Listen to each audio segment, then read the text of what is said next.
Ranger Raptor was a bit of a tester for Europe's appetite for the performance pickup truck. It came along in 2019, and in 2021, Ford of Europe sold 8,000 of these. So I think we can say there is an appetite for a car like this in Europe. And now we've got an all new generation, and this one Ford has committed to in slightly bigger terms.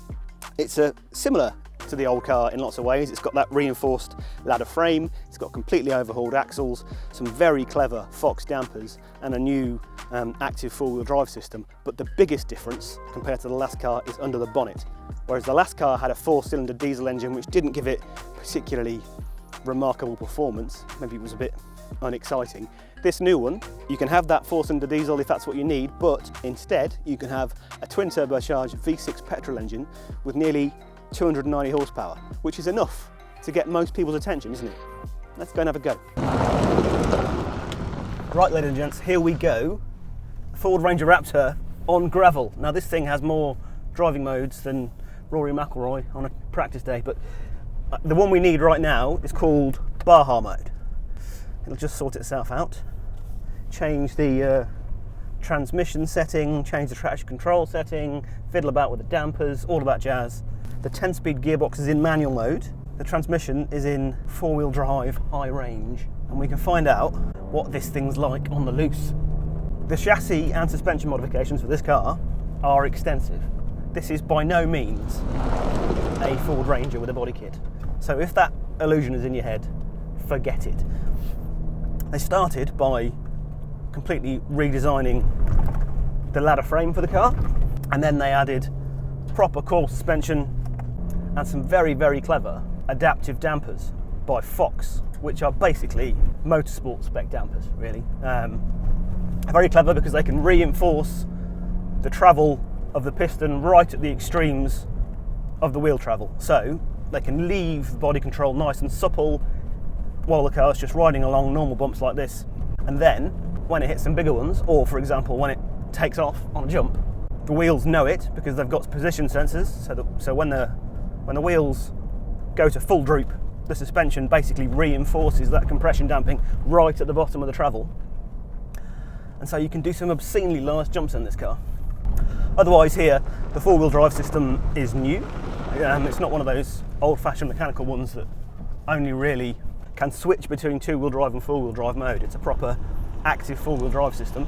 And now there are locking differentials at the front as well as at the back. So with all those driving modes and all that tech, there really isn't much this car can't do. We've been doing some serious off-roading with it this morning, and it's been doing things really you would not expect of a pickup truck. You would expect to have to be in a proper off-roader, you know, Land Cruiser, Defender, to do the sort of rock crawling and climbing and descending that we've been doing so far this morning. It'll take a special Defender though to do the sort of things on a gravel track that this car can do. Up front there is that 288 horsepower V6 engine, that's new.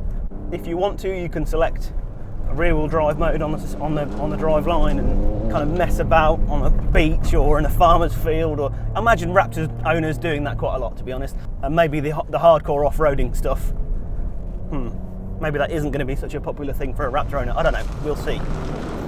It's got plenty of grip even on the loose, you know. It's got these big old knobbly BF Goodrich tyres on, and they generate loads of grip, and it's just absolutely eating those bumps up, isn't it? I mean, this is a properly bumpy track. I can think of lots of cars that would be throwing you out of your seat, but because of those expensive dampers, we're just bobbing along very nicely indeed. Right, here's the big jump. Oh, there it goes. Amazing. I mean, the dampers just lock out, the car just flies, but then you land and it doesn't rebound at all.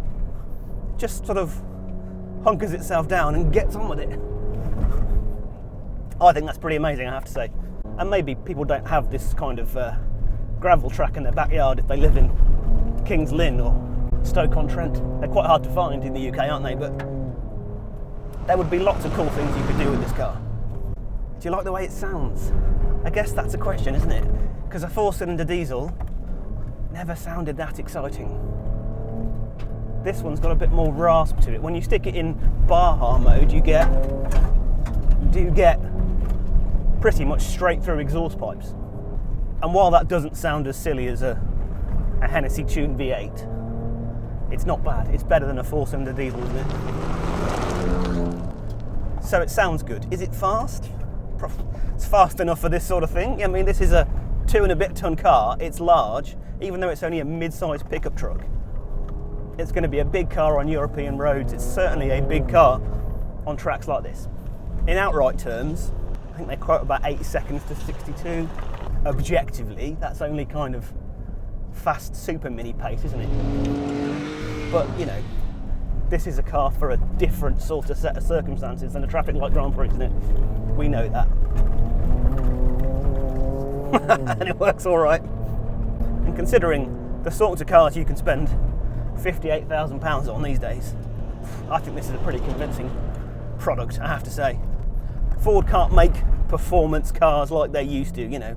Maybe there aren't the markets for hot hatchbacks like there used to be, or sports saloons. They're all drying up. So it's found a way to evolve, hasn't it? To make a new kind of fast Ford. And it's going to take a bit of getting used to, for sure, but you can rest assured it's a lot of fun. So, thanks for watching. Don't forget to like and subscribe and all that. See you next time.